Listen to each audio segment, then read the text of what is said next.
Who am I? Where did we come from? What's God like? If he does exist, does he really hear me when I pray? Would he want to meet me? Why do we suffer? Where can I find hope? God is closer than you think. God is closer than you think.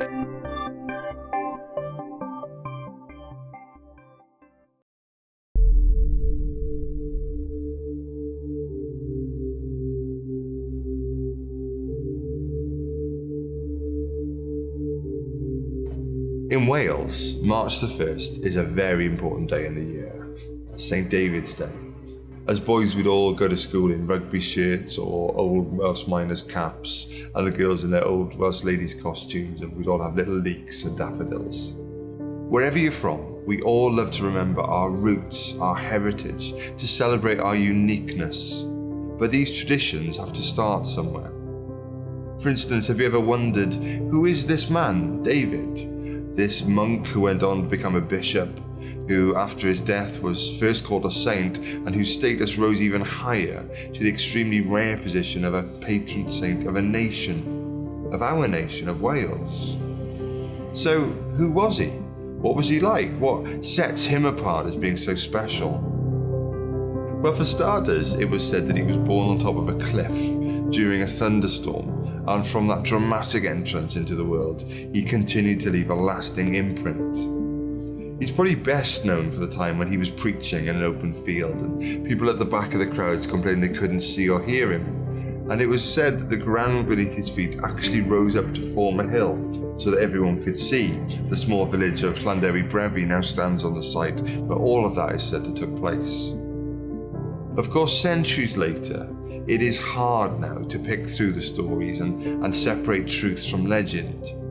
But what is clear is that one of the things that defined David's life was his simplicity. Above all other claims and accolades, his was simply a life of prayer. He founded many monasteries. He taught that life should be uncomplicated and uncluttered by possessions or positions. He encouraged his followers to devote their time instead to the mysterious adventure of encountering the peace, presence, and power of God in prayer. David's last sermon before he died is said to have closed with these words: "Be joyful, keep your faith and your creed, do the little things you've seen me do and heard about. I will walk the path that our fathers have trod before us." That phrase, "do the little things," is still a popular saying in some parts of Wales, even today. St. David's influence is undoubtedly felt all around us. But what about his message? His rallying call to prayer? His simple belief that God can be known by us?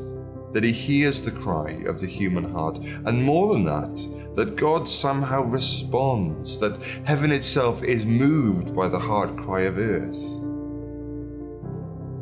Well, every Sunday, right across the country, Christians will gather in churches of all shapes and sizes, big, small, young, old, to pursue this same mysterious adventure of encountering the peace, presence, and power of this same God. Question: is it worth it? Is there more going on here than meets the eye? Is this just some cultural tradition, or does prayer actually work somehow? Can the longings of our souls really reach beyond the limitations of this physical realm to a place where God can hear us? Can he hear me? Why would he want to listen? How would he want to reply?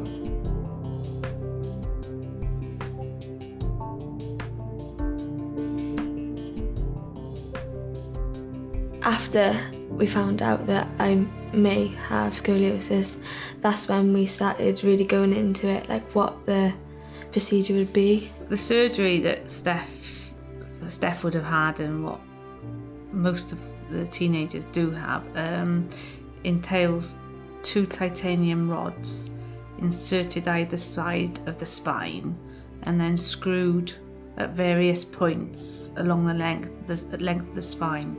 When we went to the hospital and there was people saying,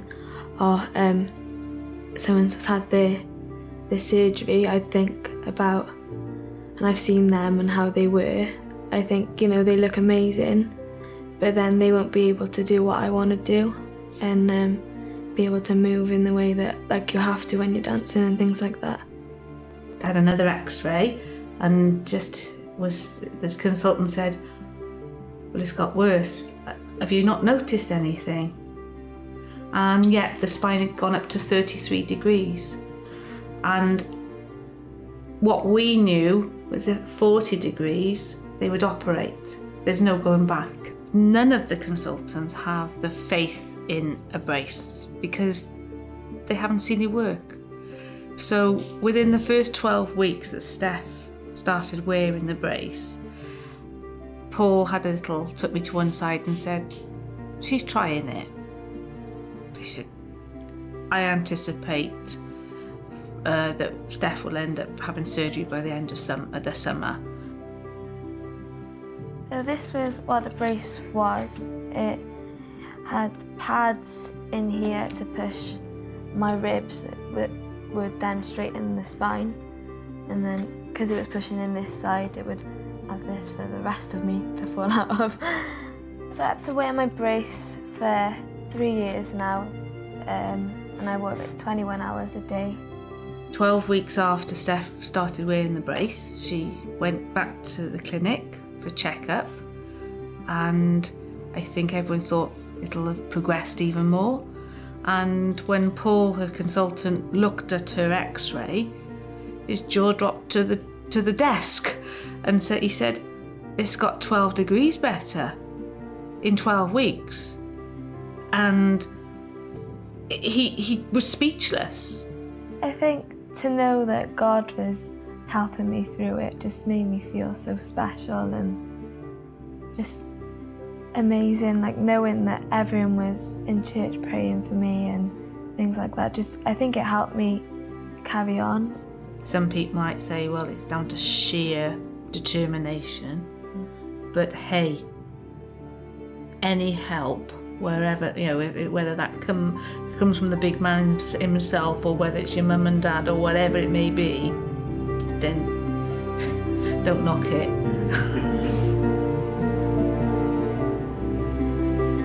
Could that be just a coincidence?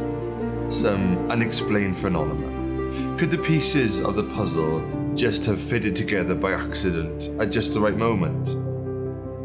If it is all a coincidence, you at least have to agree that an awful lot of coincidences happen when people pray. It's just true in this life that the answers we get will be determined by the questions we ask.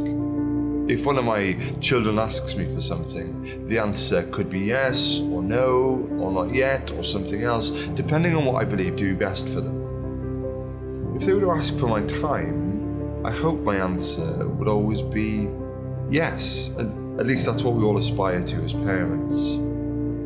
Jesus' own teaching on prayer was absolutely scandalous in the culture of his day. He taught people to pray, calling God their Father.